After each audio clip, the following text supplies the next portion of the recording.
qarang, 90 deylik. Mana bu eng baland nuqta. Inson mana bu yerda tikuvchilik o'rganasidan o'sib kelib, mana bu yerda eng yuqori nuqtaga chiqasiz. Agar o'sha yerda siz kibrga ketsangiz, kibrni hozir ko'rsatib berdim, sizlarga aytdim. Mana pisand qilmaslik, qaramaslik, taqillatib kelyapti, buni eshitmaslik, kiyimiga qarab o'sha bu tiktirmaydi deb xulosa qilib qo'yish, bu menga tiktirmaydi deb o'sha umuman даже suv, choy bermaslik. O'sha mana bu yerga keldingizmi? Kibrga ketsangiz yana mana bunday tushishni boshlaysiz. Yana o'sha holatga qaytib kelib qolasiz. Lekin bu tushishingiz xuddi sizga o'sishdek ko'rinadi.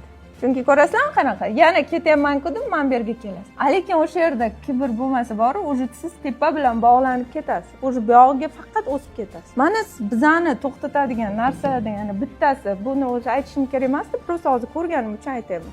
Mana shu narsa ustida qattiq ishlanglar. Mana bu yerda 10 oylik, 1 yillik zakazingiz ham bormi? Mana bu odam kelyaptimi? Bu g'amxo'rlikka muhtoj. Mana bolachalarni tasavvur qiling, suv so'rab kelsa, ko'chaga haydamaysizlar-ku, mana bu yerda 1000 ta ish bo'lsa ham 1 stakan suv berasizlarmi? Xuddi shunday. Sizni eslab chiqib ketsin, hattoki bermang, zakazini olmang, lekin sizni kutsin zakazingiz kamayishini. Mana shu servis.